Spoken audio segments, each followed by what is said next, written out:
Ahoy, mateys! I have no idea what just happened there. We're live, everybody! We're live. Hey, everybody. Welcome to an episode of Indie Comics Relay. I'm your host, Keith Gleason, creator of the Mighty Mascots. And with me, as always, Johnny C., creator of Surrounded by Death and Sartana. I have zero clue what happened Keith, there. I'm the one that's supposed to be having the technical glitches, not you. right. I don't know what happened. It just said video cut off or something, and you got me. I mean, I think we're still live according to this. So yeah, we're live. We're on YouTube. Looks like people can see us. If anybody can't see us, let us know in the chat. Yeah. But as far as I can tell, we are live and we're not in like the third level of Inception or something. Yeah. Right. Oh my god. Dude, what I was gonna say, I was gonna start off the show with I'm so happy we're back to our bi-weekly schedule again. I always feel more energized to come back to the show after having that week off from the live streams. Do you feel that way too? Yeah, Amy said we're alive. Yeah, I think when it becomes a grind, when we were doing at times there'd be episodes where we'd be doing 3 shows in 2 weeks because we had to do specials and stuff, and yeah, it was so much it becomes tough to get your own stuff going and doing your own stuff. And then let's forget about that. Let's also have regular work and also just your own relaxation time to recharge your batteries. It's very easy to get burnt out on anything, even though it seems like it's we're just simply sitting here online and talking, but it's a chunk of our day. Yeah, and you always want the show to be kind of fun and look forward to rather than be a chore and just having to do it, So the having that week off, I think definitely does the recharge, And For sure. So that's always nice. And this is our last live stream before Christmas. The next time we're live is in between Christmas and New Year's, so the 28th. Yep. So yeah, we'll be post-Christmas, pre-New Year. Yeah, so that's pretty nice. The 28th will be our New Year resolutions show. Yes, yeah, that's right. We could talk about that a little bit. And also just wanted to mention everyone that's watching too. After the next live stream is we're going to try to move to Tuesday nights. I mean, there's not a good night to do a live stream, but it seems like Wednesday nights in particular are always crazy busy with other live streams going. So we're going to try Tuesday night, see how that goes, And Tuesday's got live streamers as well, but I think I feel like we would work well on Tuesday, even for the week wise. A lot of people, they launch their campaigns midweek. Yeah, true. So it's it's one of those things where we can really promo people Tuesday night for Wednesday launches and things like that. Yeah, and plus we're talking about going 8:30 instead of 9, which I think just try it out, see if it works, see if it's good for us. Harry says not to cross the streams. Well, we're gonna try. Hey, I mean, they succeeded when they did, right? So right. Well, it depends. If you're going to be facing a god, right. Maybe you want to cross the streams a little bit. Anything new in your neck of the woods, Johnny, comic wise or anything? So I'm pretty much there with being able to finish fulfillment on my campaign a year and some change out, which awesome. That I'm happy about. I just have to basically pull together extra funds, right? So that's where I'm at. Is the funds from the campaign have been expended, but I knew that dipping into those funds, I'd have these other expenses later on that I have to worry about. So I'm kind of at that point. It's I'm overextended on the campaign in a sense, but as soon as I get that extra cash to be able to do that fulfillment, that will be done, and then I can start planning for the future in my next campaign. Oh, awesome. That's great, man. Yeah, it's awesome when you finally finish it and close the door on the campaign and everything's done, and then you have the product, to sell. I feel like I have that sword of Damocles hanging over my head still, where I just really want to make sure everybody gets their content, make sure everybody's happy, and then maybe think about, okay, now it's time to do the next thing. And See how it goes from there.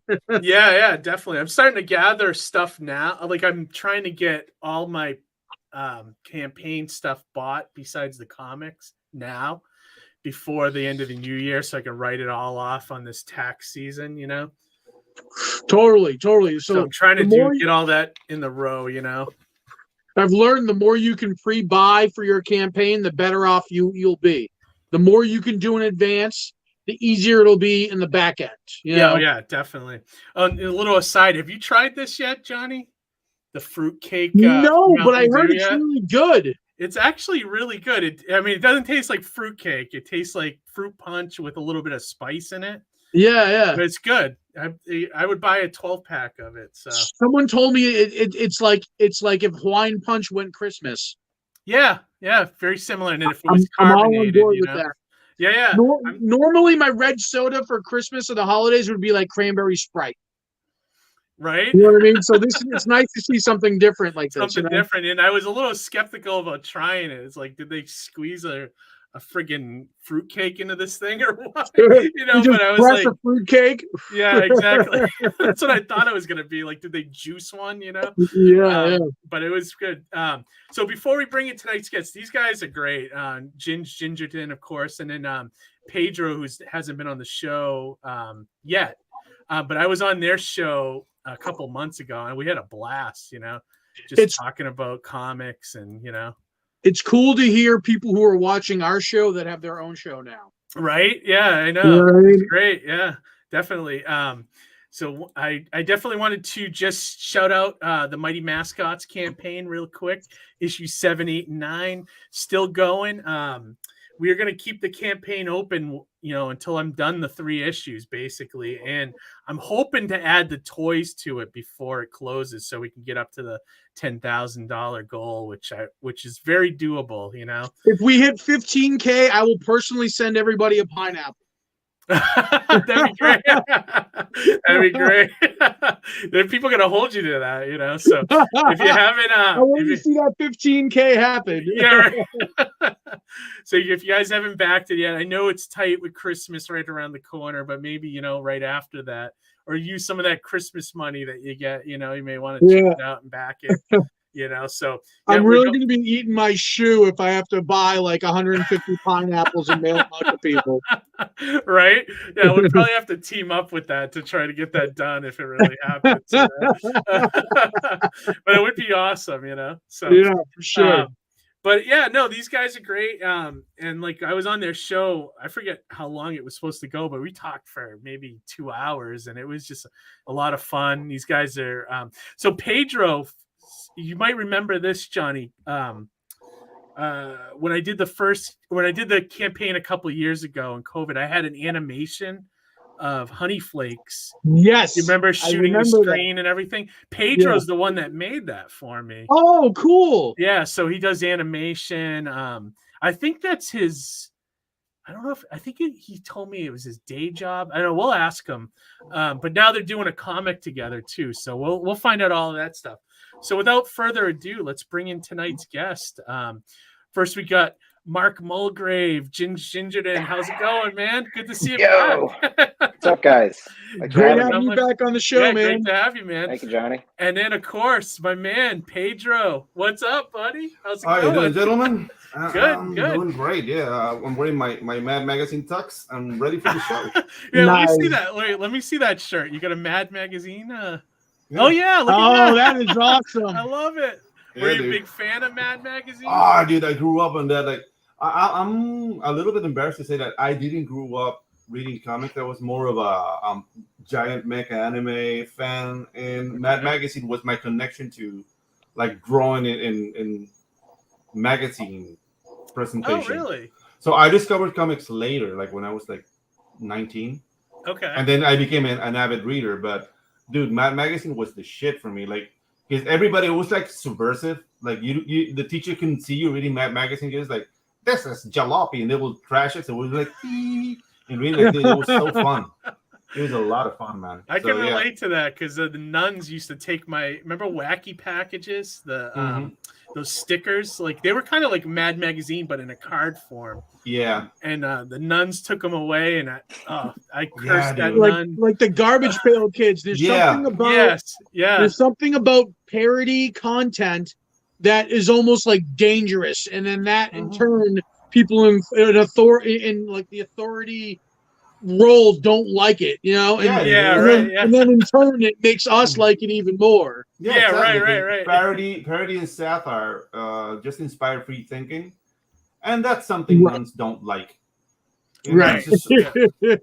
You got that right. We got a lot of people in the chat tonight. This is great. We got Pop Vincent with us, Adam Warlock. What's up, Adam? Just want to say I actually came, or should I say, dressed for the occasion. I hope so. At least I brought out the. What did we see with that? Nice! Look at that! Oh, look at that! Let's stop the clock and let's take a look at this thing. Yeah, dude. What does that say? Midnight munchies. Midnight munchies. I love it, dude. I love it. That's the cereal-based show here mostly, so I figured I may as well. I love it. I have a couple of monster shirts. I love that. Superb, sir. Yeah, we got. I actually preferred Mad TV over SNL. I've never been an SNL guy, but I know Mad TV and Mad Magazine aren't exactly the same, maybe, but it's like. It's tough to watch Mad TV now though, because there is like some really, really edgy and partially racist shit. So it's like, wow, they got away with a lot. But that's the thing I love. Yeah, it's like comedy or whatever, but it's like if you look back, you're like, oh, that was a different era, you know? Yeah. Homie the Clown, wasn't that from Mad Magazine? Oh no, that was Living Color. That was great. That's in Living Color. That's in Living Color. Yeah. So like even Handyman though, like that's all stuff that wouldn't fly now. Oh god, dude. Mrs. Swan, she's a classic. Oh, Miss Swan, Miss Swan's great. Yeah, dude. Like, but that time, like comedy, when comedy was real, dude. Like, yeah, when anything flew, you know, you know, Saturday Night Live. I liked the years that like Dana Carvey and those guys were on late 80s, early 90s. And then after that it kind of went to hell, I think, you know. But there was a couple years there that were good, but look at this, like everyone's listing Living Color sketches. Fire Marshal Bill and Head Detective. That was a great one too. So guys, how about Canadian comedy? Did you guys enjoy Kids in the Hall at all? Love Kids in the Hall. I didn't watch a lot of it. I got into it a little later on. I thought it was okay. I haven't watched the revival though on Amazon. I heard it was good though. I think Kids in the Hall was my intro to sketch comedy. And then I discovered The State. Yeah. Oh, The State. Yeah. Yeah, and then from there, it kind of like. Then I finally caught on. I caught on to SNL. I didn't really watch it during like that '90s Sandler era. I really caught on when it was like Amy Poehler and Tina Fey and like that era, like, and Jason Sudeikis and Bill Hader. Like that era was those two are funny favorites for SNL. Oh, dude. Harry's asking Benny Hill over Monty Python. Benny Hill all the way, dude. I'll take Benny Hill for the Lingerie Girls. Dude, and the thing is that, dude, not only that, because I saw Benny Hill in Spanish, and it was translated in Argentinian Spanish, which made it even funnier. And dude, really? They have the list. Yeah. You get a little the Argentinians comedy, don't, you know. Argentinians don't speak with a lisp, but they take a lot of words from Italian and they turn it into Spanish, so it sounds very weird. Okay. So instead of like you would say like Ben, they would say Benny. So it makes no sense to anyone else around Latin America. So it's that kind of Spanish with Benny Hill and his humor. It was amazing.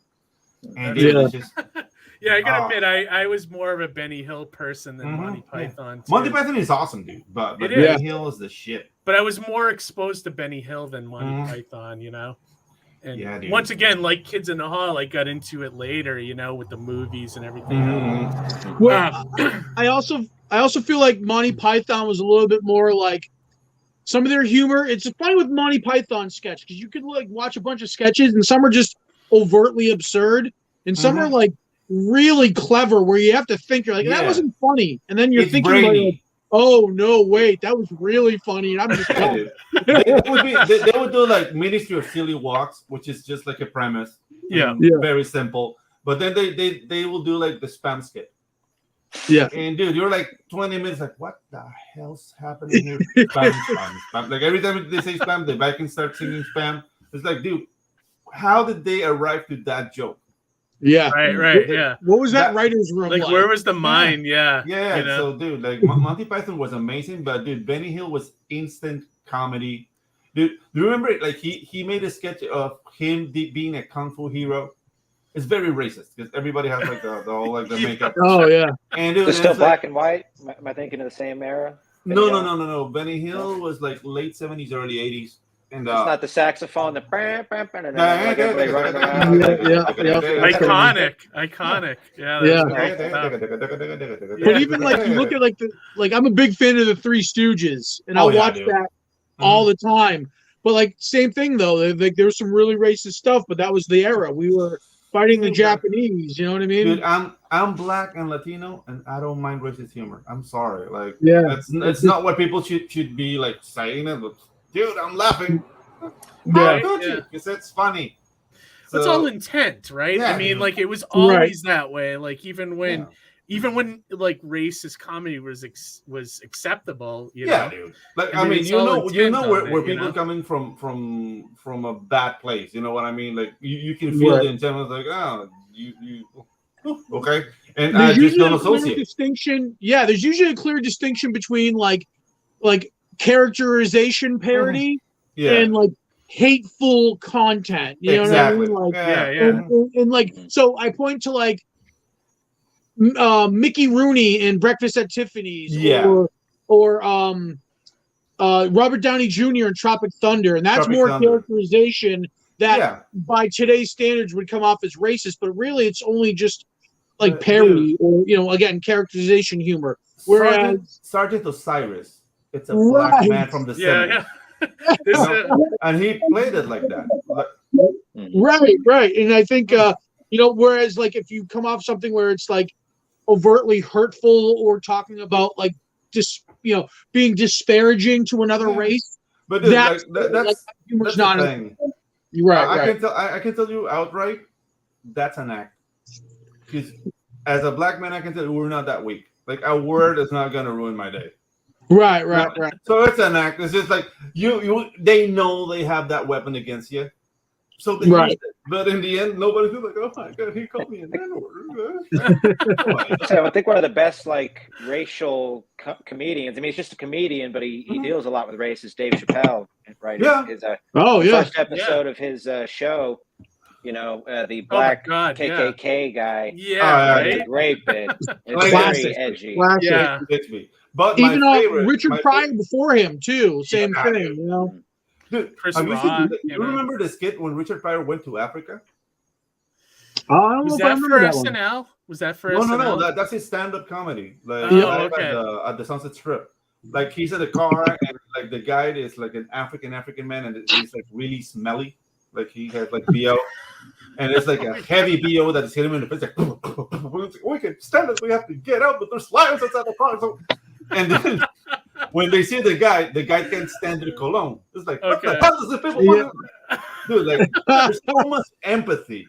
Yeah. But it's an edgy, like, dude, like, he was saying people from Africa smell.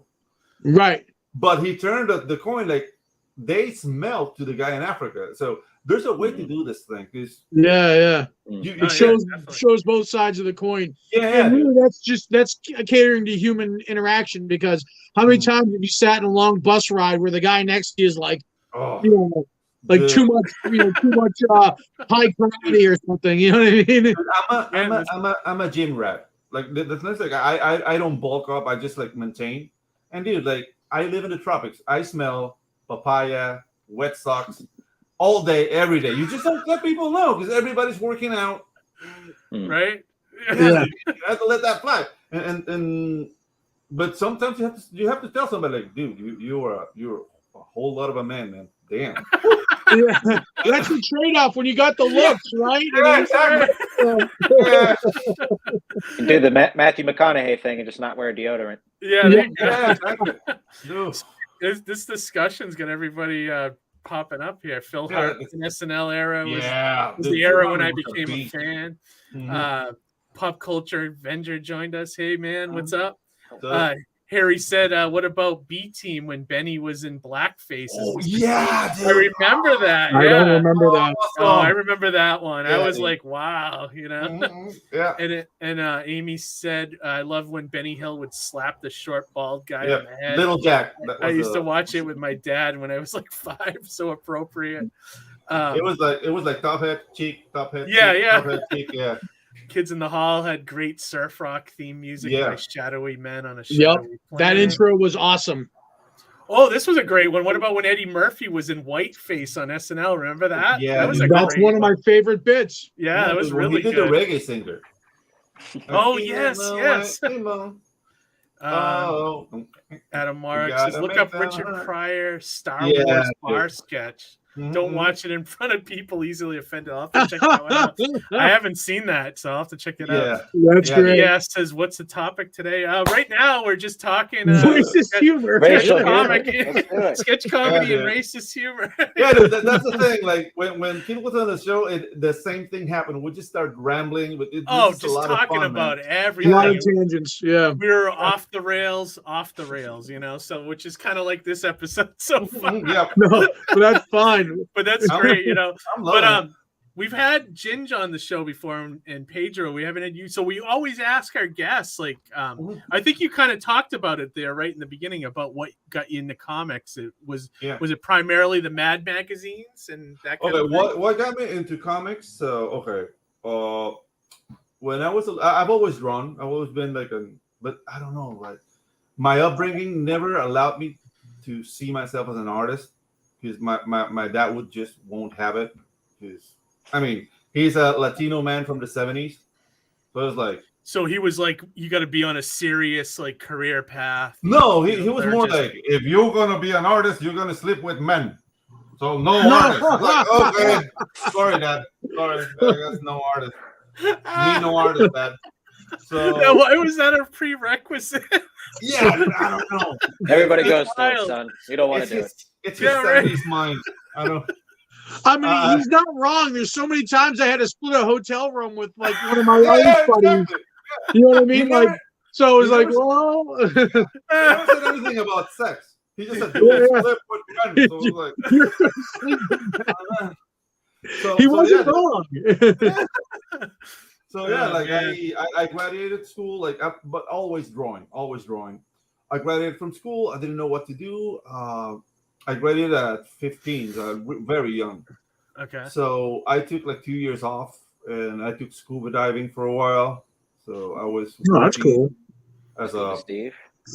No, I was. We were like, okay, how do you say that in English?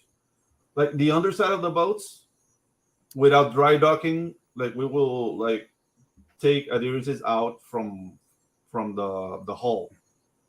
Like barnacles, cleaning models. Yeah, like barnacle, scrape. Okay, scrape. Oh, yeah. So we would do that with a friend of mine. Like his father was a professional diver, so he had all the equipment. So we had equipment at our disposal, and it was a nice 2 years of business. We were making good money, but I destroyed my hand. This was just scraping the barnacle. Yeah, wow, because okay. we were using gloves for that, and one day I forgot one glove. So I did it on one naked hand, but it's water that has oil and soup, and it's not clean. Yeah. And when you're scraping, you cut yourself. Oh yeah. So I got all these little cuts in my hand, and all this water got in. I got really infected, and dude, I had the monkey paw for Oh man, is your hand okay now? Yeah. Oh, okay, good. Yeah, good. But I got really scared because it's dude, I never want to stop drawing. So then it's okay, let's get into college. And when I'm looking for a career, my dad said, so what you're going to study? He was always like that. I was like, oh, Dad, I don't know. You're going to be a lawyer like me. I was like, okay. But dude, I'm 17. So I start studying law school, and I'm drawing in law school. Very stupid. And the things I wasted my time. I moved from Panama to Colombia. There was a lot of substances that aided me with happiness. Had some fun there, sounds like. Yeah. And college years, Yeah, the college years were fucked up.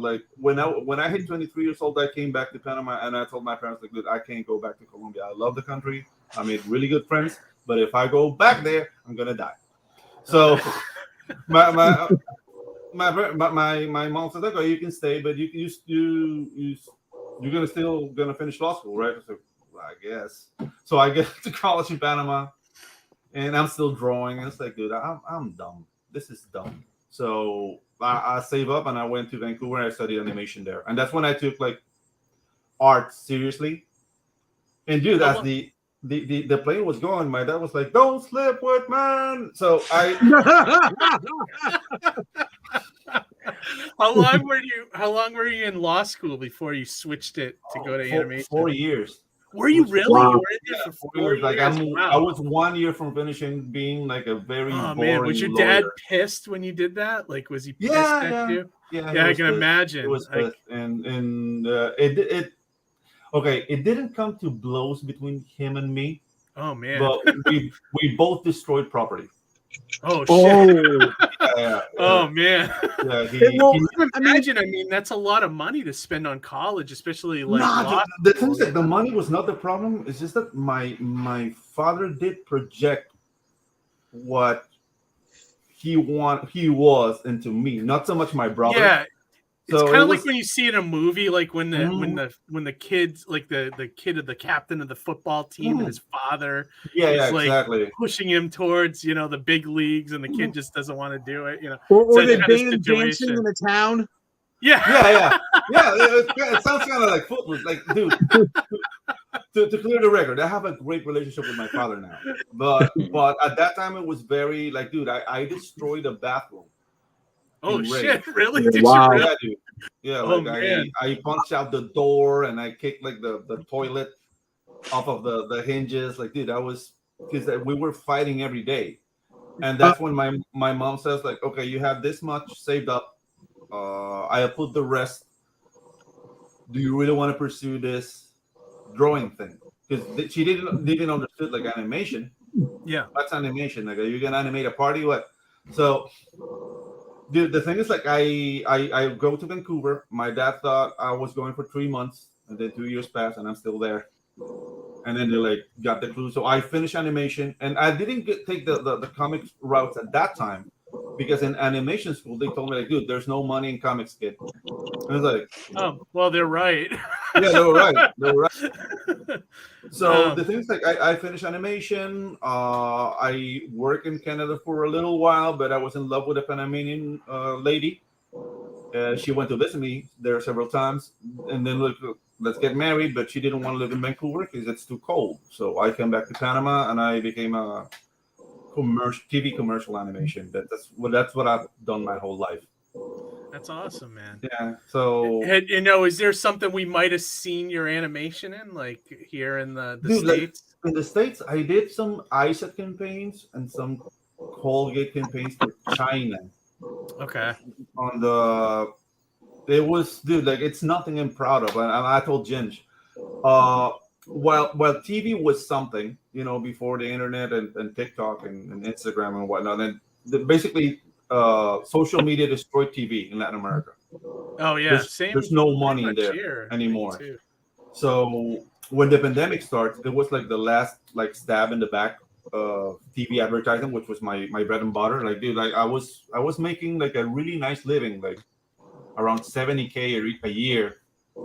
Oh wow. That for Latin America, like, dude, you can buy a town and kill everybody in there, and nobody's gonna do nothing to you because you're.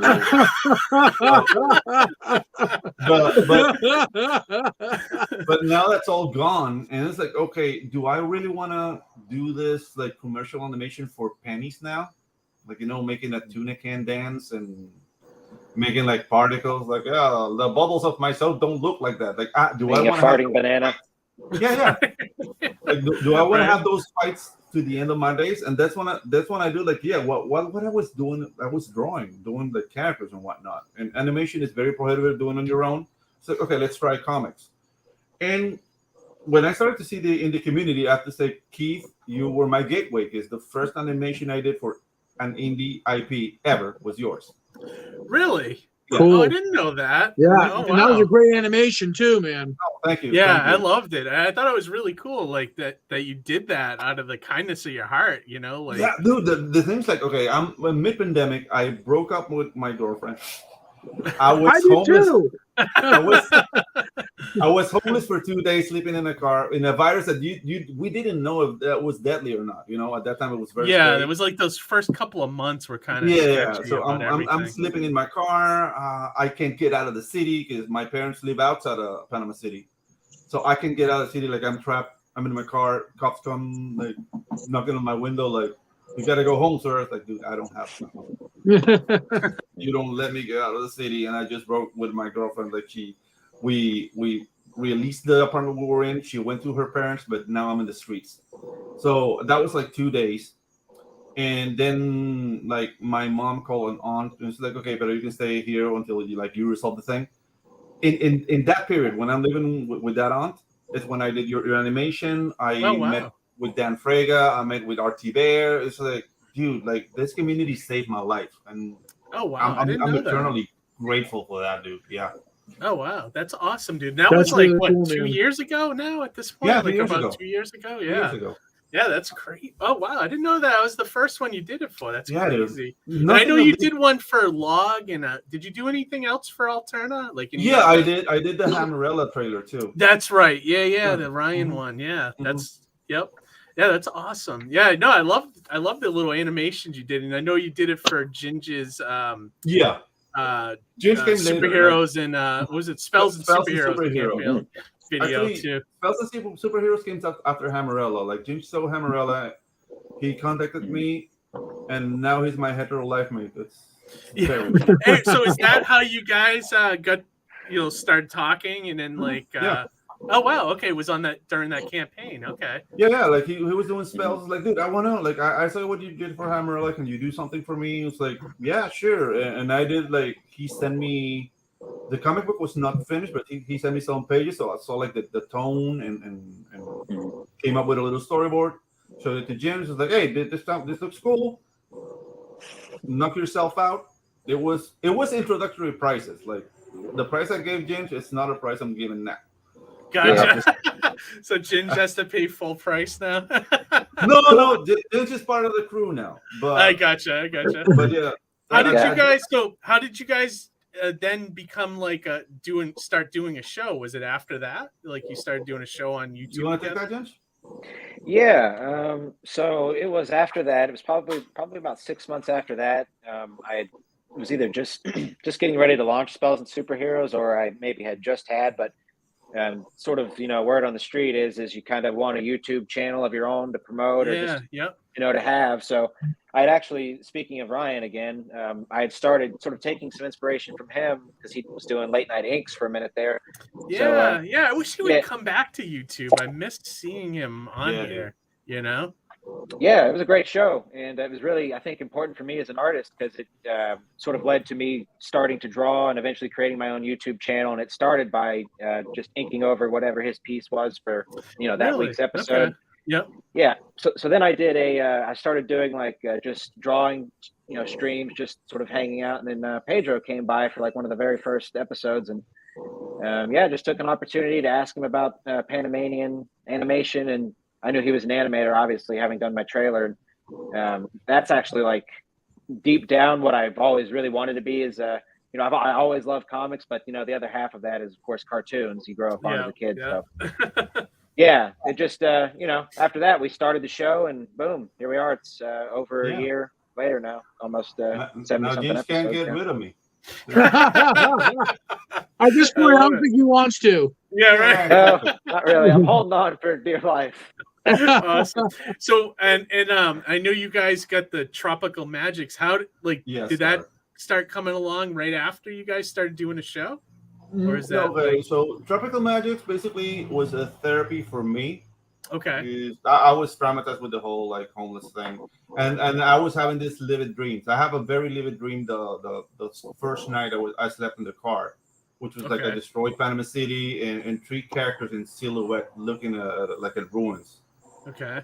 And the moment I could hook up my computer, I did that drawing, and then I just kept on drawing. and drawing concepts and doing. And it was just like, I don't know, I was processing pain, I guess. I don't know. But I'm with this bulk of work I got the characters and backstories and all, but I don't have a script. And I was so like manic. I made like 8 pages of a comic book with no script that I had to scrap. It's like, this is making no sense. Let's write a script. So I write the story. So I write the whole story, and I was very close to finish the book when Ginge came in. Because the problem I was having, because I mean, English is my second language, and I call it coconut English. The dialogue was not clicking properly because it was not natural. Gotcha. So that's when I contacted James. Like, James, do you want to revise this dialogue? Like, not change the story per se, but just make this dialogue sound natural. Make it smoother. Yeah, make it smoother. Make it like the slang makes sense.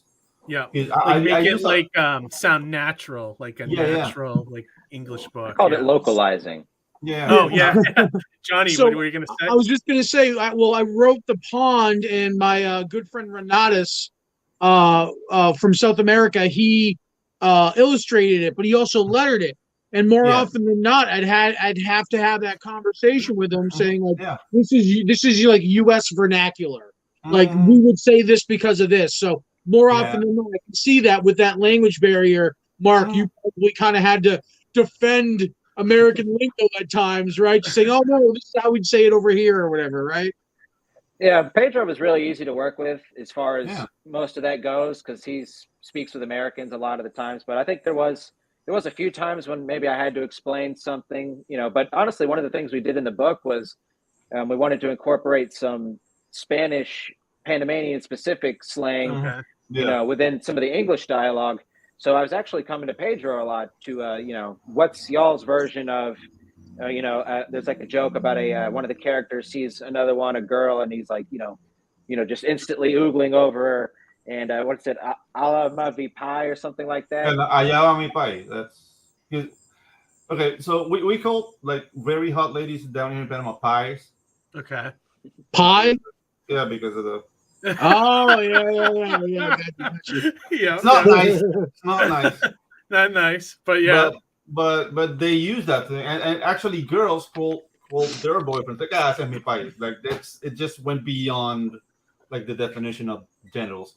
But that's a very Panamanian thing to say. And he was like, "Oh, you want to incorporate that? Like, yeah, we can find a way to do it smoothly." And dude, like, I think Ginge did a great job. He did a great a job, such a good job that now he's writing our next book. Like, this is his script now. That's awesome. That's cool. Great. Yeah. That's awesome. Yeah. You're holding something in your hand there, Mark. Yeah, Mark, what you got? Yeah, let me see. Yeah, this is the book. This is our regular cover, but I got that scene in particular. I don't know if you'll be able to see it. We can see it a little bit. This one right here. There you go. Yeah, it's a very small panel, though. Yeah. Okay. Sorry. Y'all see? Damn it. Yeah, I can see harder than it looks. Yeah, I can't see the words. Really, that's not gonna work. Damn it. I tried. But I'll say this, maybe you can see this. At the bottom, what we did do was like editor's notes where I added the translation. Oh, cool. Okay. Yeah. That always helps, like when you're trying to nail that kind of joke or whatever. Yeah. Yeah, I'm very proud of how the book came out. I was gonna say, like, I thought you had Tropical Magicks on Indiegogo, and now is this the one that you guys are gonna do on Kickstarter? Is that like a new one, or is no? It's the same book. It's just like a second chance. Perfect. Because I wasn't able to get the first time around, so this is perfect for me. I definitely want to back you guys. I want to support you. Awesome. The thing with my situation is that since I live in Central America, I can't really keep stock. Okay. So doing like an in-demand or doing like an online store, like the shipping is gonna kill everyone. Oh yeah. So I'm talking with Ginge right now. So maybe when we get like 3 books, we might make like an inventory thing, and Ginge can take care of it, or something like for the store. But that's like a second or third step. So right now we're just gonna handle campaigns and print on demand. Are you guys gonna do like a digital version for the overseas people? Yeah, and stuff? yeah, we have a digital version, but people want books, man. Like they do, you know. That's the thing with comic fans.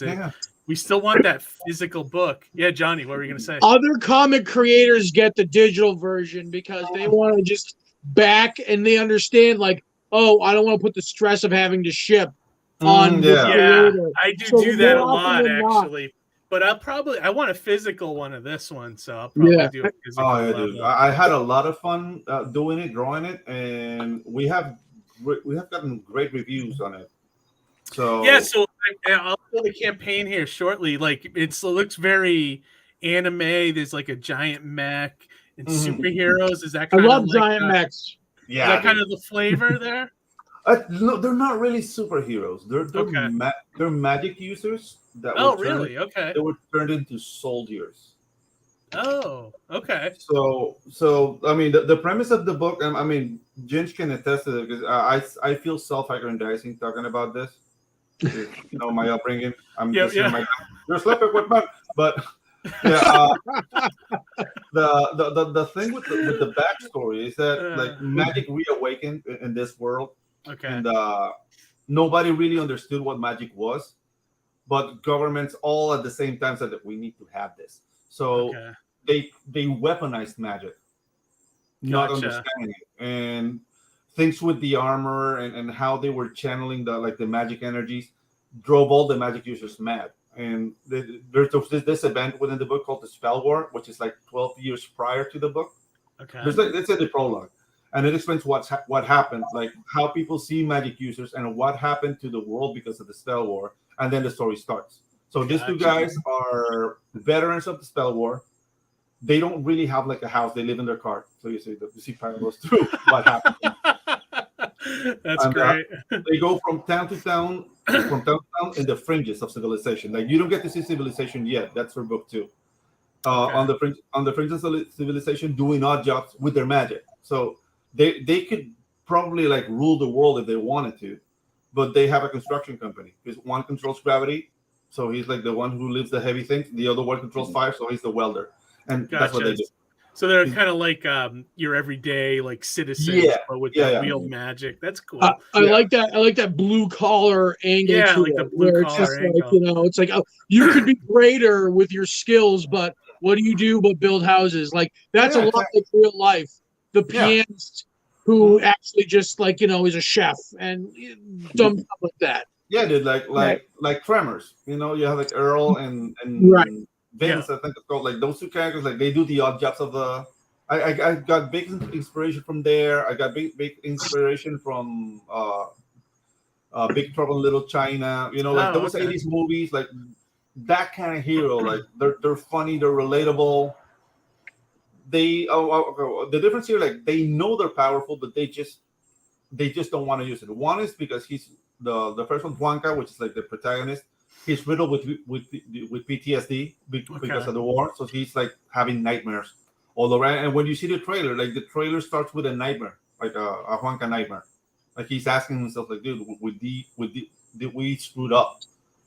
Like this is our own fault. Like he feels guilty about it, but he's very jaded, and the only guy who like understands him and is like his, I don't know, like mouthpiece to the world is his friend Miguel, the ignorant, the guy who controls fire. But Miguel is a ladies' man, a heavy ladies' man. He has 8 kids by 5 different women. Oh wow! And I love it. Yeah. So it looks like it's very anime inspired too. Were you guys inspired by different anime? I took a lot from and there's this anime called Rebirth. And from 1986, it takes a lot from that. Rebirth. And I don't know if that one. Oh, dude, it's an awesome. Like these guys get to a planet, and the planet is full of little critters, but this planet holds like the secret to destroy and basically make the universe anew, and it's a bazooka. Oh, and dude, like, you gotta see like the movie. Basically, the backgrounds take a lot of like notes from Rebirth, and the character design from the guys on the ship who are like the not the protagonist, but like the supporting cast. Okay. I take a lot of notes and how the technology looks and the wardrobe. So gotcha. Yeah, like if there's anime influence, it's been said before, and I'm not that big of an anime fan. Like I love Giant Mecha and maybe Ninja Scroll, but like the whole like isekai new thing and like magic. Yeah, a lot of the newer stuff is kind of hard to get into. But that old classic stuff like Ninja Scroll and Giant Max is always good, you know. Fist of the North Star. Yeah, Fist of the North Star. Yeah, that's a great I think it has one. something to do with like structuring of like the way the content needs to be produced in order to compete within the seasons. Like anime does like competitive seasons, like the winter season schedule. It's usually like a new show debuts or a new season comes back or something. So everybody's kind of got that model there. I think similar to like how Game of Thrones almost created that 8 to 10 episode hell we're trapped in now. Yeah, and I think like comment on the show, but when I look at like posters or just images for modern anime, a lot of it just looks the same to me, and I can't quite figure out like. Oh, we're in the isekai era. Yeah. Now, what does isekai mean exactly? Is that mean isekai? Like it's otherworld. So basically, the show is going to start with somebody getting hit by a truck and taken to a magical world. So he died in this world and become like a all kinds of weird characters and like. The ones that stand out to me usually are the ones that aren't that. Like exactly. Like I just started watching Chainsaw Man on Hulu. Yeah. Let me tell you, that is fucking bizarre. Yeah, dude. If you haven't seen that, it's weird. Like it's cool, like action and stuff, but the whole guy's motivation is he wants to touch boobs and there's always that. Yeah. That's something that I can't relate to because it's weird. What guy doesn't? The premise makes sense, I think, but the delivery is interesting. He grows a chainsaw out of his head and like his hand. Bizarre. Very bizarre, but it's very much Devilman modernized, I think, in a lot of ways.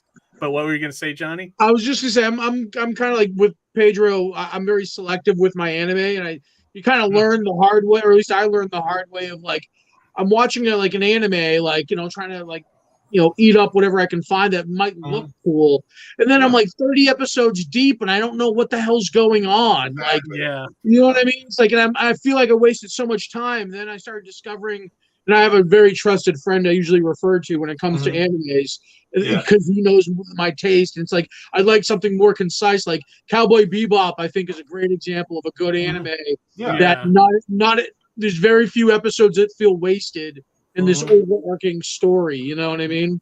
An anime that I enjoyed because it was unique was Mob Psycho 100. Yeah, I like that one too. I saw that one. And the things like like the character arc, how he exploits his powers, how he's not even aware of how powerful he is. It was very appealing to me in a sense. Because like watching another guy who's like, I'm so cool, I'm not gonna move, but you can die. This is something that has been done to death, man. Yeah, definitely, and that seems to be a lot of the animes too. Yeah, they don't know how to create any other kind of characters sometimes, No matter what. Yeah, right. My wife does a great impression of like of like the animes, like how they always have that inner dialogue, It usually goes something like, "Oh my God, what am I gonna do? What am I gonna tell her right now?" And it's all in her. It's dude, I've never been this nervous around girls, and that's something that just right. Like, oh my God, is she gonna see me doing this? Yeah. It's like, should I talk to her now, or should I? It's like all going on in their head, in the guy's head. It's the thought balloon that is almost lost in comics nowadays, right? Yeah, you're exactly right. What's your take on manga? Do you guys like manga at all, or no? I don't watch. I've read some, obviously. It's like, okay, I have to say I'm not a fan of manga because there's some other people who like manga. Gotcha. I think the audience that consumes manga turns you off from the content. Yeah. I can relate to that a little bit because I see that at Comic-Con. You brought? Yes. Can you do a manga for me? It's like, how much are you gonna pay? Yeah, you're nice. Like, yeah, they have no money. They have no money. Like I don't know, and the things like I used to want an animation school like from 2008 to 2014, and my only like conventions that we have here are anime conventions, and they always came to my school like, you need to be a part of the convention, and dude, it was just a nightmare. Like if I had 3 students for the 6 conventions I went, it would have been a lot. And dude, it was always the same stupid questions. Well, can I make an anime on my own? No. Yeah, right. I think that's kind of universal though, because like the anime cosplayers and the anime conventions up here, I kind of avoid because there's a lot of them there's no money. They're always going there like to dress up and there's a lot of butt plugs and fox ears running around, and you guys aren't really Ginge, I think you nailed it perfectly, like what I was trying to say. But like those little foxtail butt plugs just running around. How's that staying in there? It's kind of bled over a little bit into Comic-Cons a little bit, but not not as you get a little bit of it, but I find that those people, they never have money. Like they come to wouldn't you say, Johnny? They come to the shows and they walk around, and that's all they're there for. I actually think there's something to that, actually, because I grew up reading manga, and I grew up in what I think might have been a sort of initial wave of like the Naruto, Bleach. When anime first started getting popular on TV past the 90s. There was a big wave of manga. Like the books were also popular simultaneously. Yeah. So like this was like 6th, 7th, 8th grade for me. And, everybody was passing them around at school. And here's why I think there might be something to that, them maybe not having money. One thing that is common is you could go to the bookstore, you go to Books A Million, and you go to the comic book and manga section, and you just find kids littered in the bookstore reading manga. So I think a lot of them actually do just go to the bookstore and read. Like my girlfriend will do it. Like she'll just read a whole series of shit. Yeah, in the library, and all the power to them. But we're capitalists around here. Yeah, and that's why. Remember when the anime they had to stop making it on DVD because everyone was stealing it. No one was paying for it. So it's definitely a thing. Harry says, "I never got into anime, and I hate when real life people act like anime characters, weird, like overly expressive." Yeah. I worked out like when I got divorced, I hooked up with a 39-year-old cosplayer. Okay. And she behaved like an 11-year-old. It's like, dude, you are almost an old lady. Please. Damn. Act accordingly. Okay. There's a chart for age versus cosplay that once you get into that territory, it gets into like murky waters of the questionable, the questionable sanity of the character of the individual. Right, absolutely. Yeah. Oh yeah, that's everywhere. Harry said that he can maybe stand old school Voltron or Star. Love Voltron and Star Blazers. Yeah, those were good. Like, okay, because in Japanese it's called Battleship Yamato. Yes. Yep.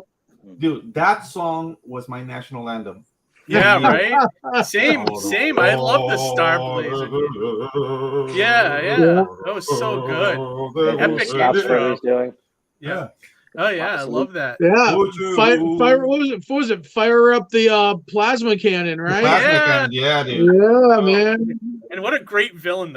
Was it the Comet Empire? Wasn't that? It was the Gamela Empire. Yeah, so good, so good. Dude, and there was a remake. There was a remake for Battleship Yamato. It's called Battleship Yamato. Yeah, recently, right? 2099. Yeah. Dude. Was it good? Awesome. It was. I mean, there was a lot of CGI because that's inevitable right now. They incorporate CGI into classical animation. It's worth checking out. It's worth checking out. Yeah. Okay. Yeah, I'll have to seek that one out because I was curious about it, but then you never know with the modern stuff if they're going to destroy. But there's something really funny because the ladies are designed still in the 1970s fashion, but the guys are modern modern anime designs. So you have that juxtaposition of design there, which I enjoyed. Like I didn't mind. But a lot of people it's jarring. Like, dude, you need to get a real life. I don't know. I check it out just on the merit of that it's like the original, And did you guys have like over here when I was younger they had Force 5, which was basically 5 different giant robot shows and showed them like one day a week. So like they had like Dan Guard Ace, Guy King, King, dude. What was the other ones, Johnny? Starvengers. Starvengers. You have Messenger Z. Messenger Z. And then the Space Knights, which was something. It wasn't giant robots, something else. But there was another one. Dan Guard Ace. Why am I blanking on it? We went through this with the previous guest who was a big fan of the giant robots. And completely blanking. I met blanking on that fifth one. Yeah, exactly. Yeah. You knew the fifth was one. Great. Was it Arvigus? Was it Arvigus? No. God, I wish I could remember what it was. I forget. I'd have to Google it. Ditarn 3? What was it? Ditarn 3. Ditarn 3. No, I don't think it was For some reason, there was a lot of giant mechas that incorporate the name 3 in the name. Yeah, I love the giant mecha stuff. It's such a great genre. Like it just you could do so much fun with it. You know what I find funny that people juxtapose giant mecha with what was called real mecha later, which would be like Robotech, Macross. That stuff was great too. And so I have it was Guy King, Dangard Ace, Starvengers, Grandizer. Yeah, and Space Cateers. Yeah, Grandizer go. That's how the guy would say it too. Yeah, dude. So good. And he always had new weapons, like I just love that shit. Yeah, man. dude. That was great. So that's cool that like you guys are taking your like love of 80s stuff and channeled it to this comic. Yeah. I definitely want to show this because Ginge shared with me the draft for the Kickstarter campaign. So this isn't live yet. So we're getting a little treat on the draft here, but this just looks awesome. Like I just want to scroll through and then you guys did you guys do anything different for this second chance campaign that you didn't do with the Indiegogo? So some things are out, some new things are in. Okay. We did a making of book on the Indiegogo campaign. Okay. That one, the Art of Tropical Magics. That we're not offering that because we are saving that material with the new material we're making to make a bigger book by the end of book 3. Okay. So this is basically like a thank you for the first backers on Indiegogo, but it's not like the material is not going to be back. It's going to be back just bigger and with more material. Gotcha. Yep.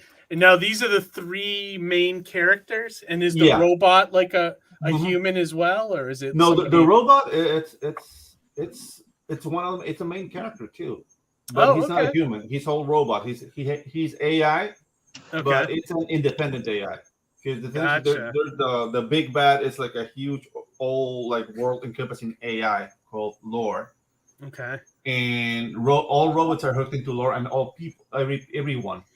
Every human is hooked into Lore, unless you live in the fringes. Then you're not hooked, and basically you live in squalor.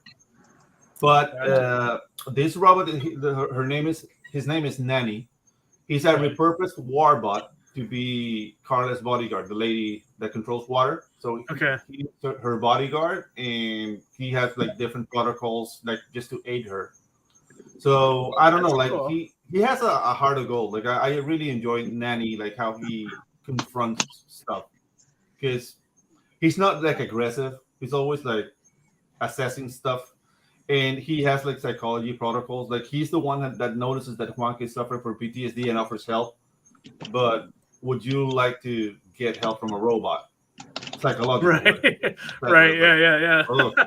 So yeah, like there's moments like that throughout the book, and I don't know, like Nanny. I mean, I like him. I like them a lot. When I was writing him, like I don't know, like I do that. I see my characters as real people, and like would I like to have a beer with this guy? And, right. Now you did all the artwork and coloring for this page. Everything. Yeah, this is great. I love this page right here. Oh, thank you. Really laid out really nice. So this looks like them getting their superpowers, or that was the Awakening of Magic. The Awakening of Magic. Okay, gotcha. That's from the prologue, and this is like people don't know what they're happening. So it would happen like in an office, a girl jogging, a guy driving, and it was just chaos. Like thousands of people died around the world. So, for example, I like the premise of this like world where magic just kind of appears like this force of nature. And is it like how the people that wield it, is it they've learned how to channel this magic through their body? Is that how it works? Kind of like it's something like that. It's a thing that not even Ginge knows this. So okay. So here we go. We're getting an exclusive here. Yeah. So basically, the connection with magic has to do with your feet. Oh, interesting. Okay. And how basically your DNA connects to the land. Okay. And it would allow you to channel one of the three powers, which is fire, water, or gravity. Okay. So like the magic, you can only get 3 different powers from it. 3 different powers. Okay. That's interesting. I like that. I like that a lot. That's really cool myth building right there. Yeah, I love the idea of the planet with like magic. I think that's a cool idea. So if somebody is off the ground, would they not be able to use their power? No. The thing is, like, once the magic is awakened, you're like a battery. Oh, gotcha. So you can deplete your magic, and then you need to reconnect with it. Gotcha. Magic users get pass out. So if you go up a little bit, go up. See. In this page, you see those guys with the weird suits on a red background. So those guys are magic users that were taken by the government, and these suits are basically allow them to store more energy. Gotcha. So they can fight for longer. Gotcha. Almost like an Iron Man suit or something. That's cool. Nice. Right. Yeah, I like that idea. Yeah, it's very cool. And I like the artwork. I think you did a good job with it. It's really good. Yeah. It's laid out well. You can tell what's going on. Sorry, I didn't mean to step on you. Go ahead. You said the Notify Me page is up right now, right? Yeah. Yes, sir. Yes. Yeah. And when you guys plan on going live? Oh, we're planning on going live because December is it's a dead month for indies. So we're planning to do it on January 15th, starting the campaign. Very cool. Very mid-month too. Very smart. Yeah. Talk about that. Smart after the Christmas too to launch. Yep. What were we gonna say, Ginge? Sorry. Yeah. If you could scroll up real quick, just back to that blue cover real quick. Here's this is one of the highlights, I'd say, if people were interested in like a second chance version of the book.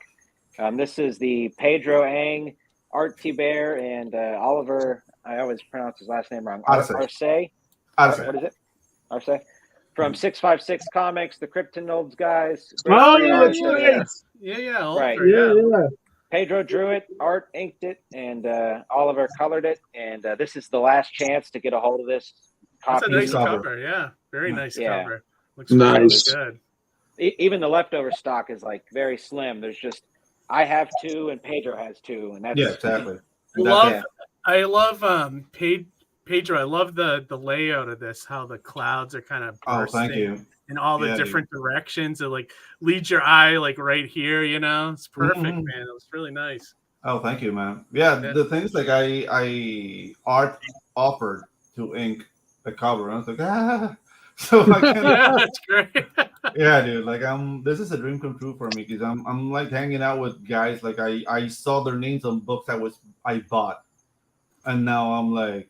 And then you're working with them. Yeah, that's great. I'm on first name basis with Mark Barron. Like, what?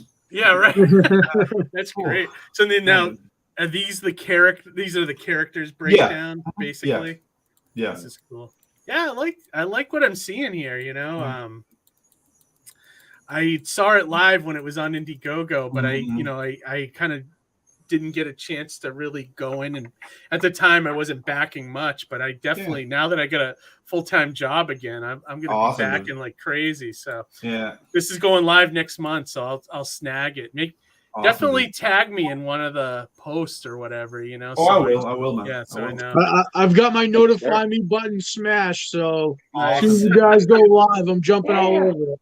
Yeah, I saw you guys have a small stretch goal too, so that should be easily. The trading cards are going to be achieved by $500 increments. Okay. On the first campaign, we got all the way up to the teen card, but we didn't get the nanny card. The nanny card. So in this campaign, we're going to start with the nanny card. It's going to be the first stretch goal. Gotcha. I like the design of the robot too. I think the robot. Dude, like I'm crazy for designing robots. Like our next project, it's all robots. Nice. That's awesome. So now, are you? So you said you're going to be doing more of the tropical magics. Yes, tropical magics. Do you have in the works? Yeah. Do you have? What was I going to say? Are you going to keep making books? Like, does it have like a finite ending, or are you guys going to keep going? I am a firm believer in stories with a beginning, middle, and end. Okay. So I don't believe in 300 issues of an ongoing story unless it merits it. Okay. And Tropical Magic is a story that I can tell in 4 books. Like what I want. Okay. Yeah, what I want to do with it. So, like the first book is 72 pages, so I want to keep it like between that range, 72 to 80 pages per book. And in 4 books, we can tell the story, but the world, I mean to use it. So there's some side story I'm working on, because just the idea that Miguel has eight kids. Do they control fire too? Oh yeah. So that's the children of fire. It's going to be an Ashcan first, but it's just the quest of the 8 kids get to meet each other. Like, we are the sons of the same guy, and they go looking for him. Oh, like, okay. Where's our dad? Yeah, some of it'll be looking for trouble. Some of it, just a sort of, your 8. Imagine if your 8 kids came looking for you, it's probably going to exactly. And have varying emotions. He's not a bad father. Like he takes care of all 8 kids. Like he sends money to all 5 women. But none of the kids have ever seen him because he's always on the road.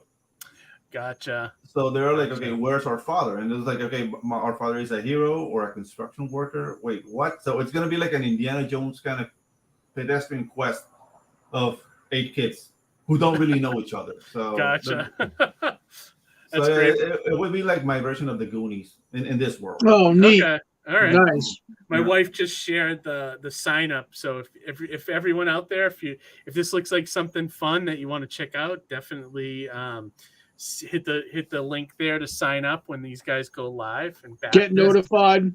Get notified. And to get the basic book, we got digital campaign or the digital copy for $8. Yeah. For people overseas, or if anybody reads digital, and then $25 plus a trading card to get a physical copy of the book. Yeah, exactly. And it's a 72-page book, which is really worth it. That's a great deal right there. Yeah, that's really good. And then if you unlock more stretch goals, they'll get added to your initial initial companion. That's great. I definitely want to play the video here. But let me dip out because I don't think I clicked the audio. I don't think I clicked the audio. So hang on. Let me do that again real quick. And did you animate this one too, Pedro? Yes, you did. All right. Perfect. Awesome. Can't wait to see this. All right. So let's see. Roll that beautiful footage. All right. Let me. Let's do it.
awesome, dude. I love that.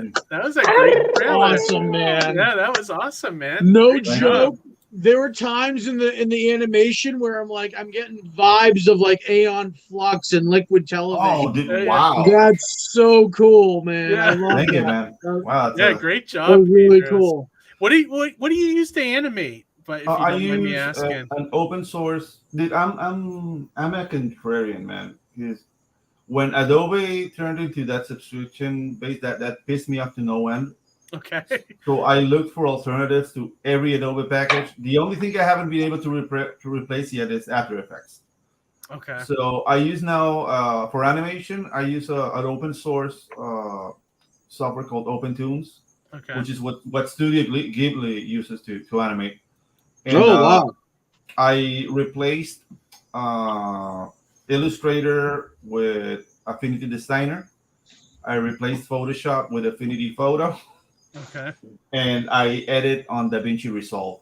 And oh wow! I use all those softwares in tandem. I mean, it allows me to work really fast. Gotcha. So that's basically like my main job right now. Like I'm not doing advertising anymore because screw them. Yeah. I'm just doing trailers for CG. Like that's what I'm doing. Like for mainly Comicscape. Like I know, like some people don't like the moniker or the affiliation or whatever. But I have nothing but good things have come to my life because of Comicscape. So I'll say it openly. Like I don't care. Okay. And dude, I've done like this year. I've done like around 8 trailers for different people. Oh wow! Okay. I got paid timely, and it's my day job now. And I do comics too. So life is good. Dude, that's awesome. Yeah, I mean, that's the dream, right? Everyone wants to be doing what we love, and you know, I definitely working towards that myself. You know, so everybody here, everybody in this room is doing. It's that, keeping that air fryer cooking the chicken, man, and that's all I need. Right yeah, right. Well, that's the thing with comics. You gotta love it, like you know, it's whether you're making money or not. You know, and that's where I'm at. You know, like. Just doing, you know, trying to minimize my losses and maximize your profits, and then try to make enough to make the next book. You know what I mean? I think that as indie creators, we're mobile, but you have to be clever about your money. You have to be clever about how you design your campaign so you don't bite more than you can chew. Yep. Keep your costs low, but keep the best product possible. So it's a dance. It's a dance. Oh, it totally is. And then like if you do conventions on top of that, like me and Johnny do a lot of conventions too, and that's a whole other dance as far as money goes. And like, I would love to do conventions, but to me it would be very prohibitive because I'll have to. I mean, you gotta. Yeah, I know. And just to fly to one for you, and then getting a hotel would be you know. Exactly, and then get like a cosplayer looking at the table and not buying anything. Yeah. I'll go Nicaraguan death squad like this. So Pedro says he's 6'4" and known as El Gigante de Panama. So right. Table. Awesome. Dude, I think you guys nailed it with this. So how far along are you on the second one? Tropical Magicks 2 is I'm planning on having it ready for November. Okay. This year, but and then you guys will launch later this year. Are you going to do both platforms again, Indiegogo and Kickstarter? Or probably we're going to do that. I'm taking notes from Billy Tucci and Patrick Stump, PTP, Patrick Thomas Cornell. They do like in tandem. Like maybe we can handle that.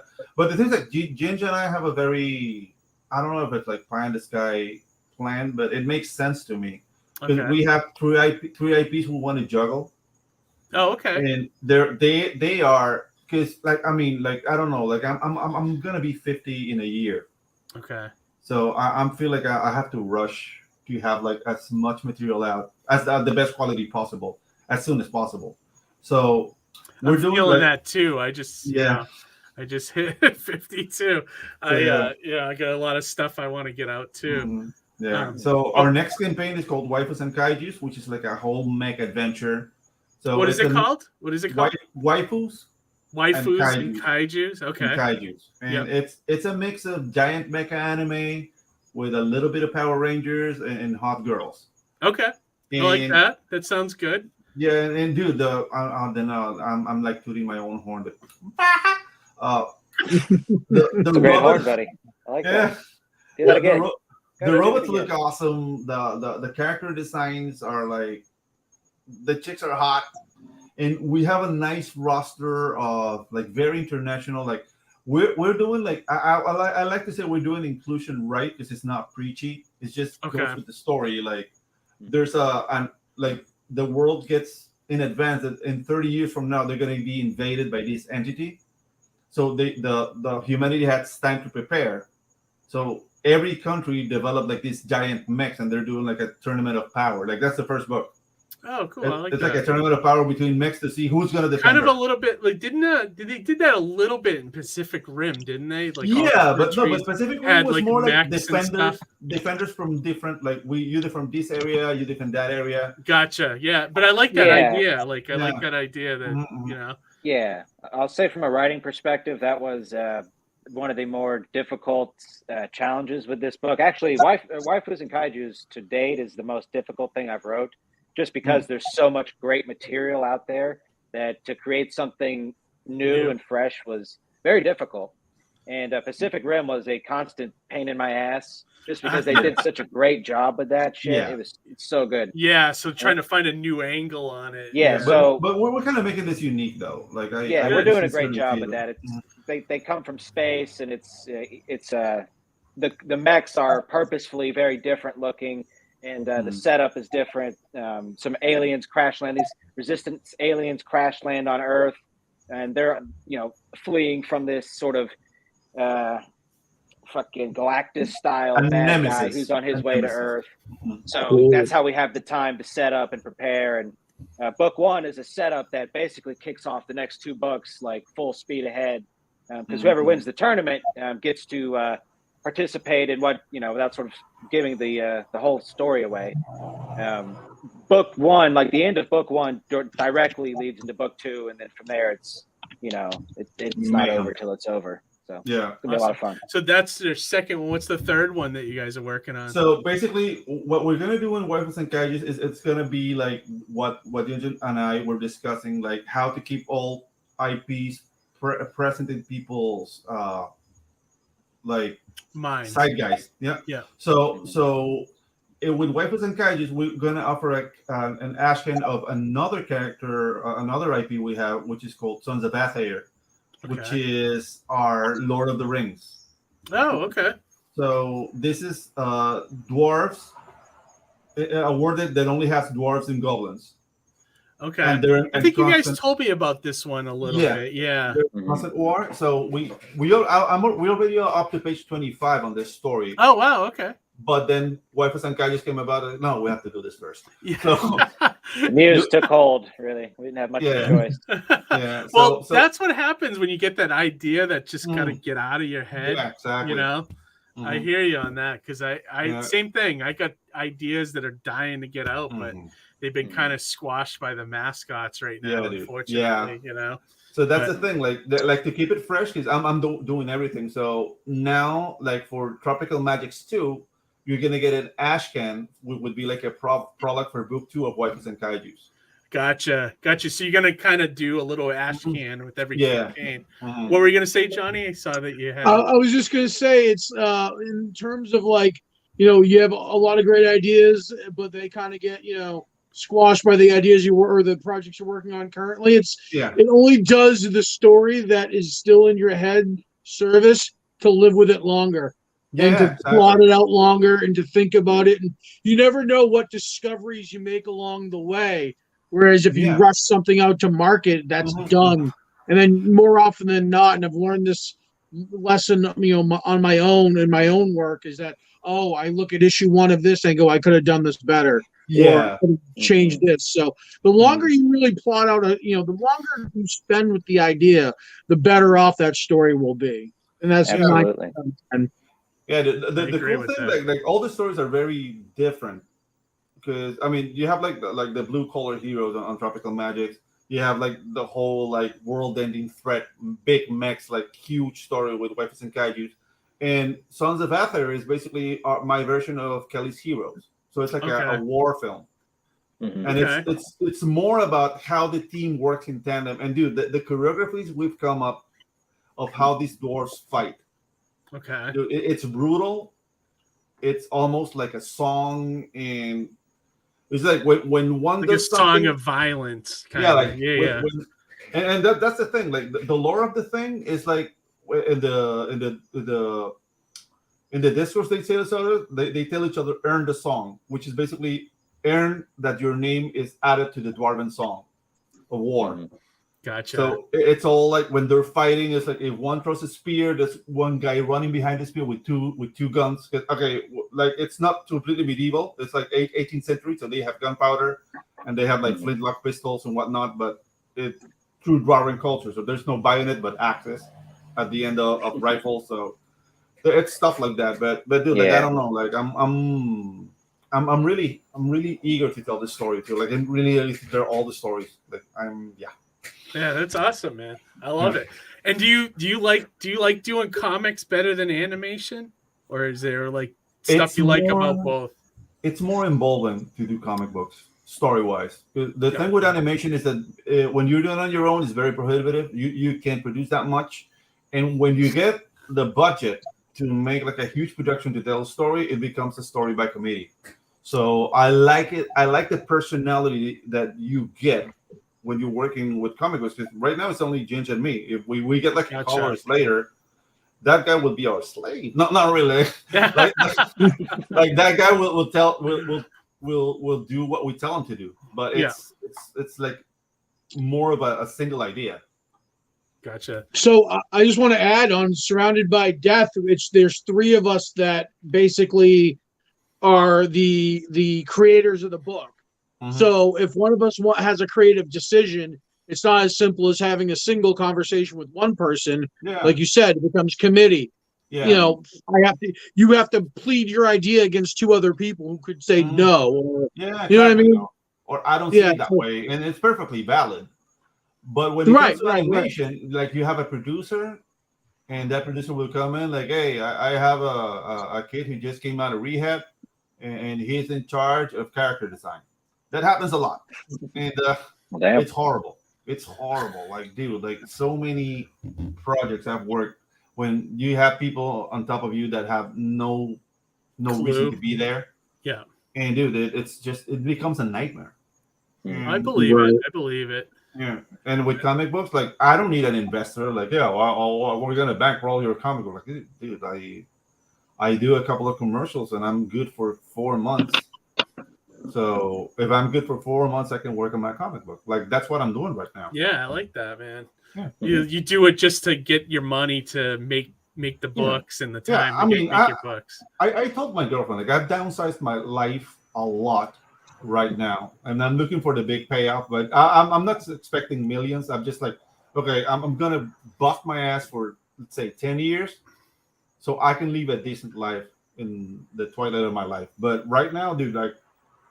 I'm just getting like offers, people to make trailers. Yeah, VIPs are gonna doing it. So, yeah, exactly. I mean that's what I'm gonna do. I'll probably end up dying with like a pencil in my hand and a comic page. So like I plan on doing this till the end.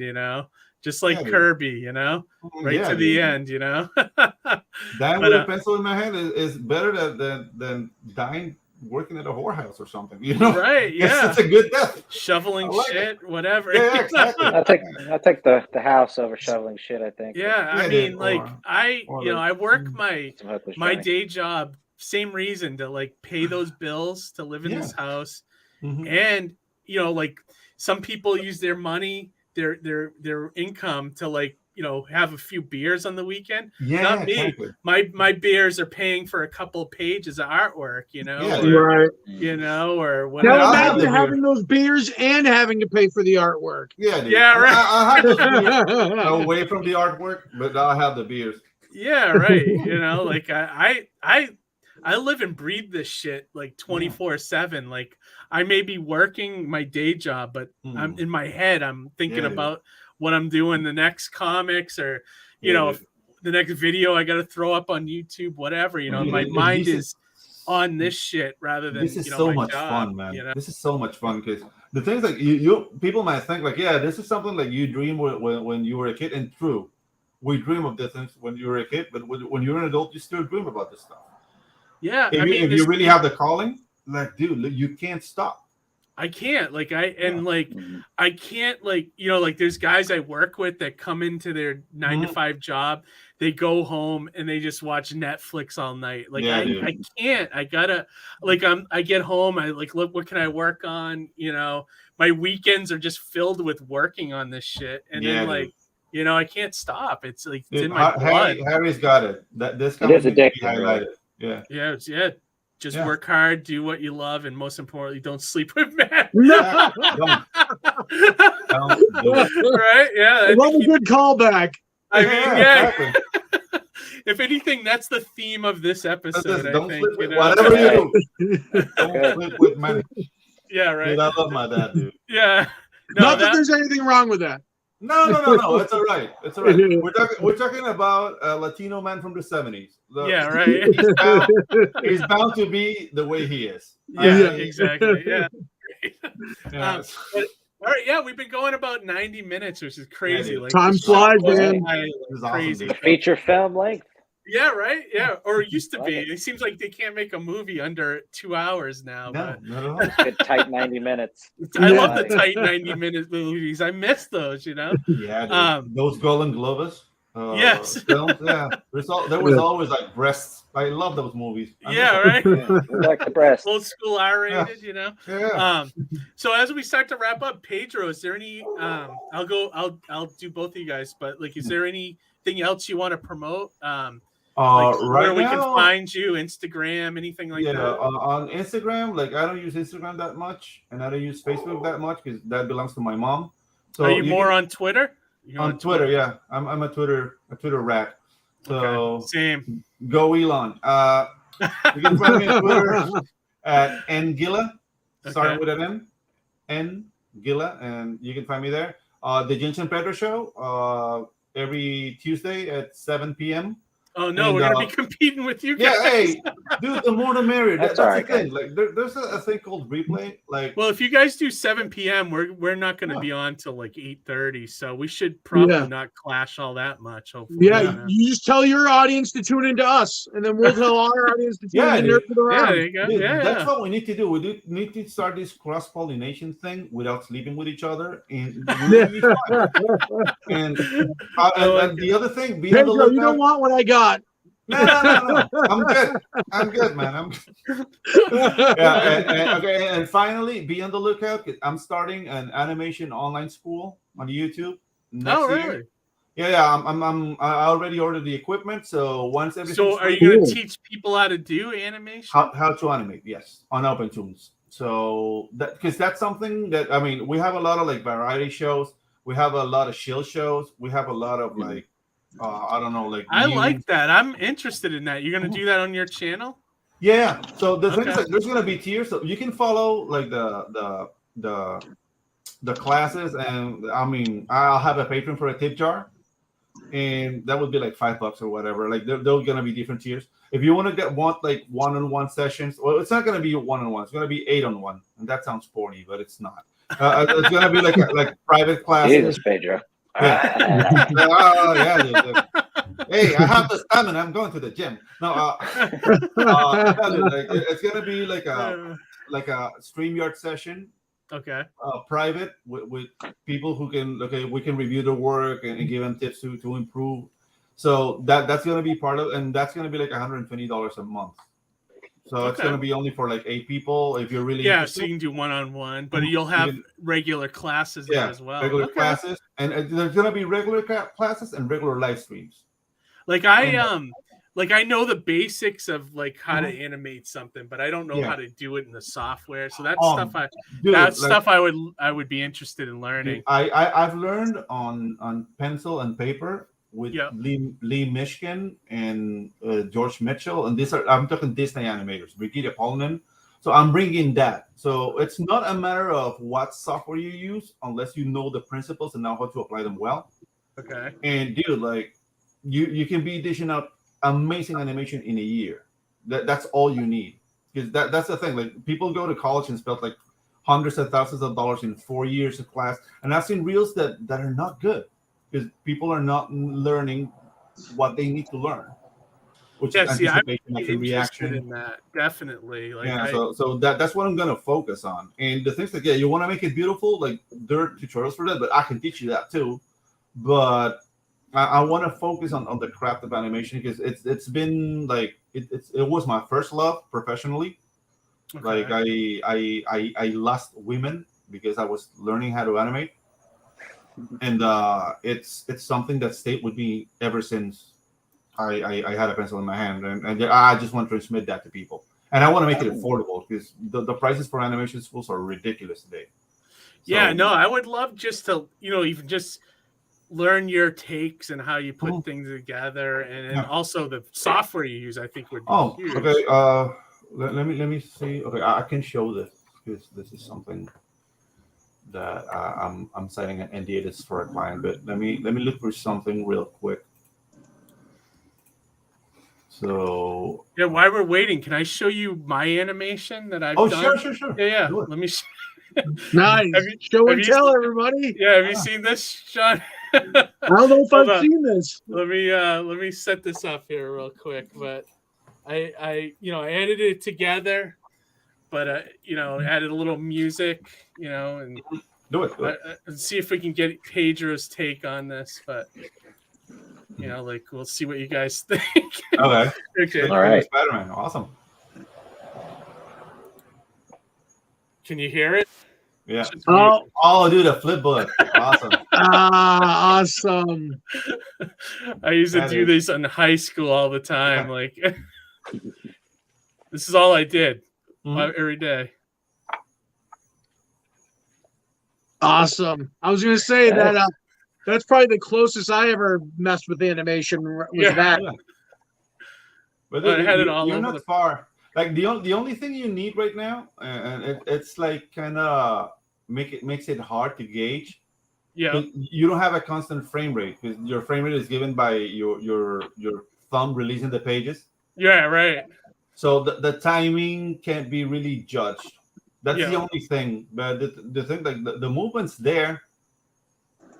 Yeah, like I get the fluid, and what's going on, and and I just threw it together in an editing machine to like add, so everyone knows what's going on. And my Spider-Man kills, so like that's pretty cool. Right. Regular Spider-Man. Very nice. Right? Look at this. He's fighting like 7 guys.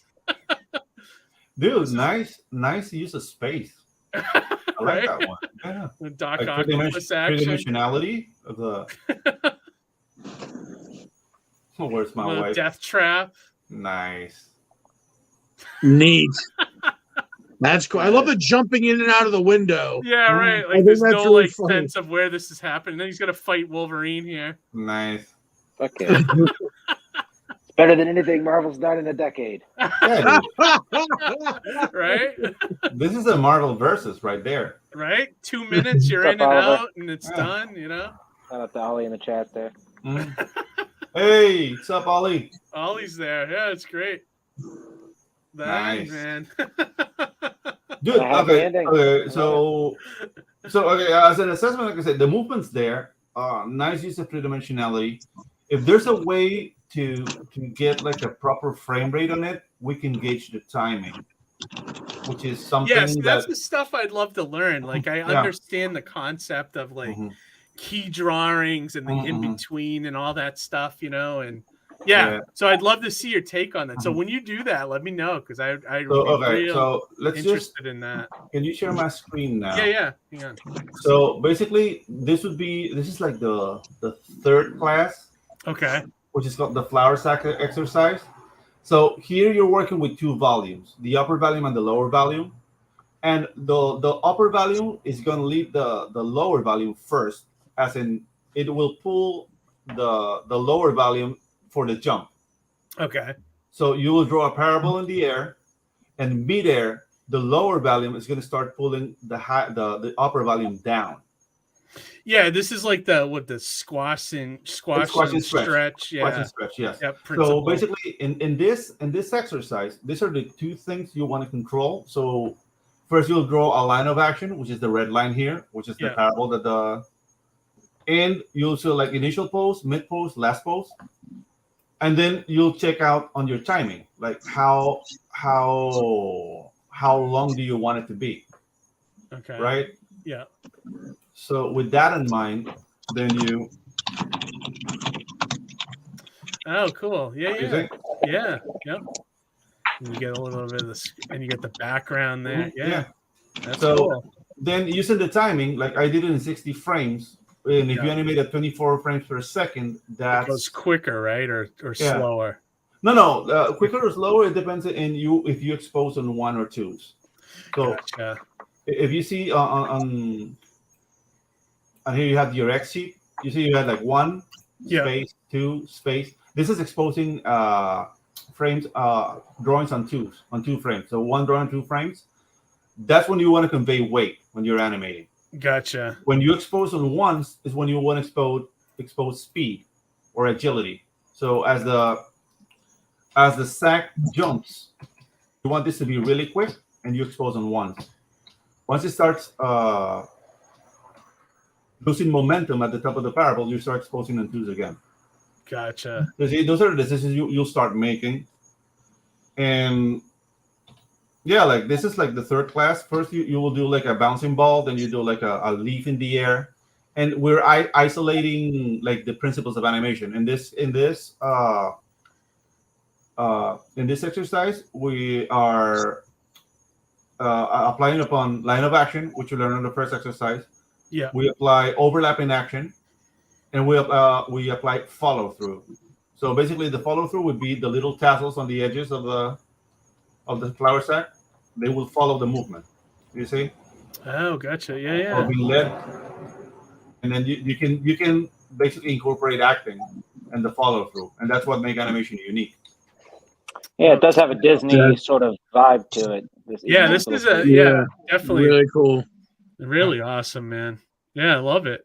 And then you see like how like massive spaces and it gets in contact with the floor. Yep. It's got that squash and stretch. Yep. Yeah. And then you get like a composure and end of the animation. So in this software, like you can use vectors. So we can go over animating with vectors, but it's not the normal like vector animation, like doing like a puppet almost. I believe you need to learn how to animate frame by frame first before going. You got to start with the basics and then. Yeah, because the thing is, I see a lot of people learn to do like the whole puppetry thing first, and it makes your animation look a certain way. Okay. That it's not being sold. Like you can go to Don Bluth, like give me a job. Like he'll spit in your face. So then you have a little shadow. Shadow, yeah, that's great. Very but cool, man. This drawing here is all vector. Right? I mean, so you can. Oh wow! Right. Look at that. Like Illustrator. That's cool. Mm-hmm. Wow. But the thing is, like normally I don't work with vectors because I hate it. Yeah. But as you'll take the classes, you'll notice that I hate a lot of things. So I will tell you outright, like take what you need from me, but don't take my word as gospel because I don't want you to turn into me. Right. I want you to become your own. We like that you don't like that kind of. Yeah, exactly. Yeah. You have to become your own man, your own animator. Yeah, that's what makes things unique. Like people think like all animators should draw the same or be like the same thing, and it's to a point because you need to work in a unit. Yeah. But as an artist, you'll lose your voice if you delve too deep into that, and that's something I want to fight against. And I don't know, this is a little bit like esoteric, I guess. So this is something I did for Hammerella, and I mean I have enough material to use them in class. So you'll hear like, oh yeah, cool, yeah, that's great.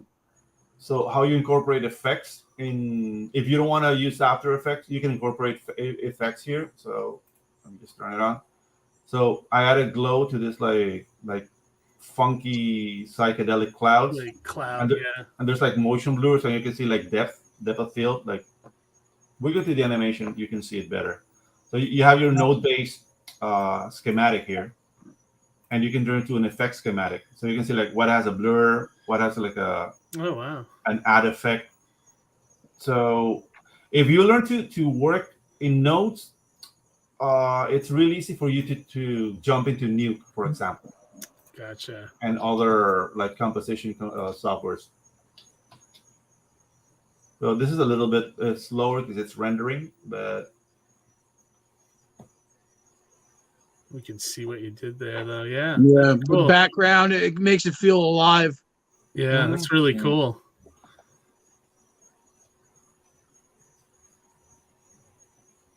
And now it's in real time. Cool. Yeah, love it. Yeah. Yeah, that's really cool. Awesome, man. Yeah, so that's one of the things we're going to be exploring in the class. And so we have the Hammerella, the Okuri Inu. Yeah. Trailer. I'm really proud of how that came out. Yeah, this looks great. Yeah. So here, like, we also separated the levels. Like if I turned it off, like you can see like the depth of field thing. Notice in the background, like here's raw. But I also separated the levels of the character.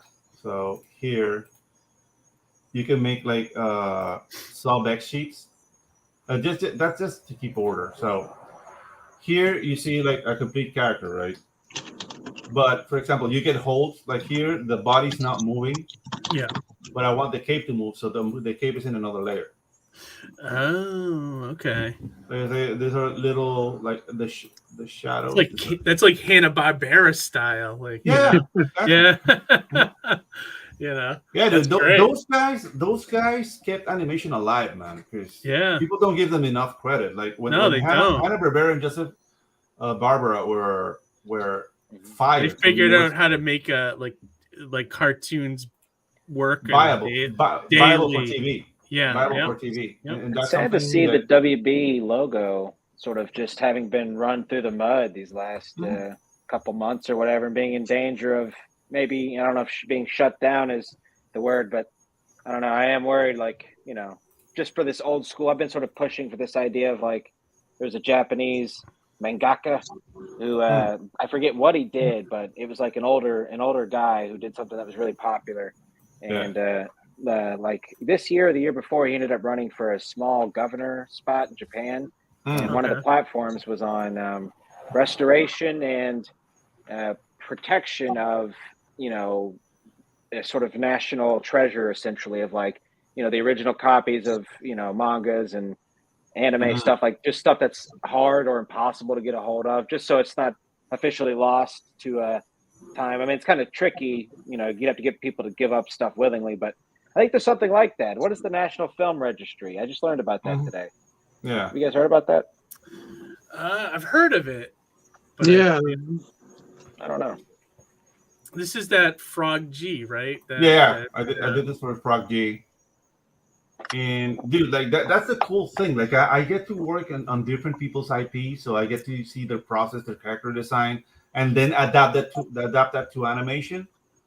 And so is the frog and the two guys he's fighting, is that all on one layer and then? Oh no, it's three guys. Three different layers. Yeah, they're called swamp gnomes. So Frog G is on one layer. Okay, and then those guys are on another one. Okay, there's another layer, different layer. Oh, okay, and then you animate them all separately. Yeah, exactly. And you get like that's very cool. You do a rough of the background of what you need, so you know what's there. Yeah, then you clean it up.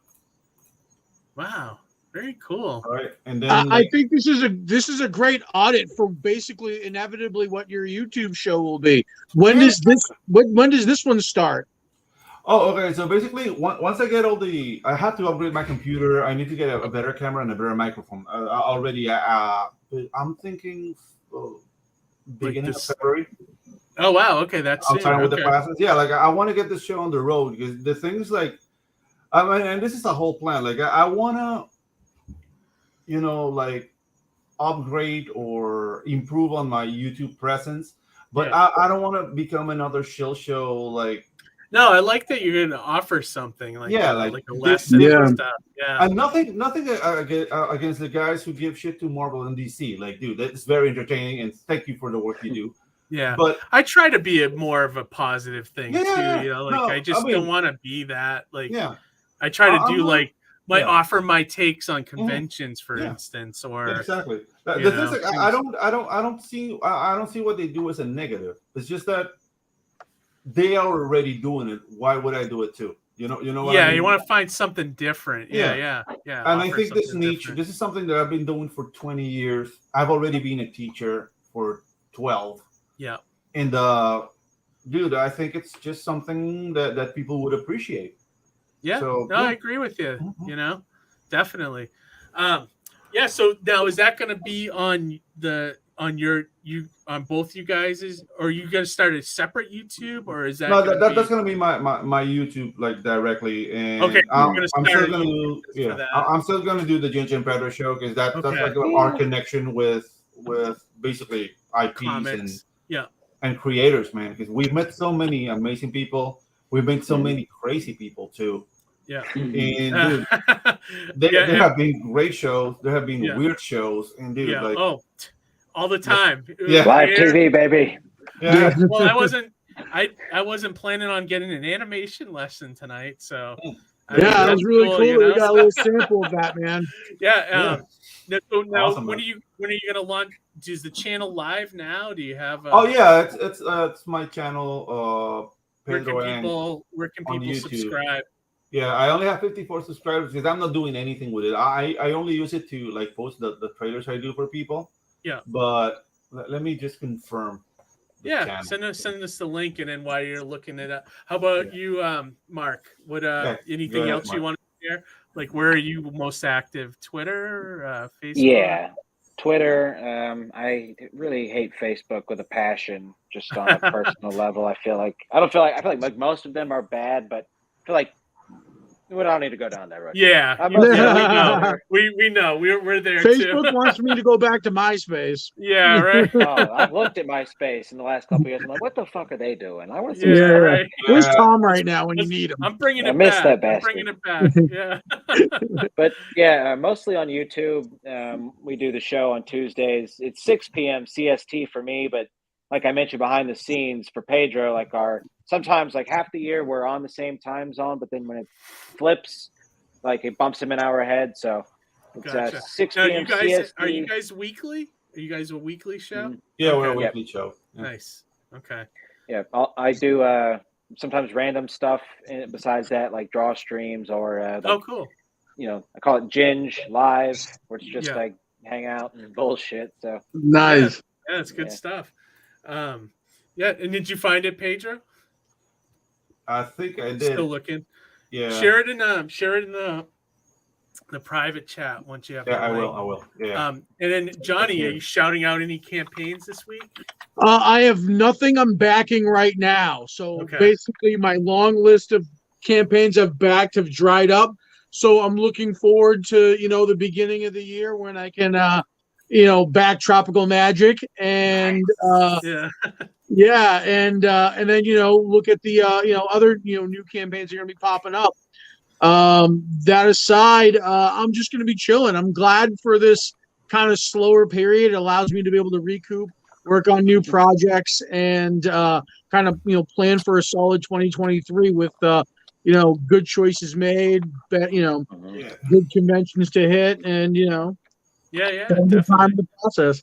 And here's the link to sign up for Tropical Magicks. I don't know if you guys feel it, but I'm feeling this electricity in the air that 2023 is going to be better for indies. Like I think so. Yeah, there's something going. Yeah, I feel in the air as well. Mm-hmm. And I just shared the link for Pedro's. But when jokes aside, like there's all this doom and gloom of people not getting paid and like turmoil and this ship is sinking, and we're here and this raft having popcorn. Yeah, we're doing our thing, exactly. We're away from all of that in a lot of ways, so we're finding our own ways to survive in the indie world, so whether it be with crowdfunding or face-to-face at conventions you know, Patreons, whatever works for you, as long as you're making comics, getting it out to people, you know. Exactly, dude. You know, so so any last words before we close out for tonight, guys? I just want to thank. Well, I was just saying, thank Mark and Pedro for hanging out and spending time with us. It was really great to meet you, Pedro and Mark. Awesome, dude. Came back, and we love to have you guys back for the future, obviously. No, dude, thank you. We would love to have you on our show too, Johnny. Like, dude, the doors are open. That's awesome. Hit me up. Yeah, man.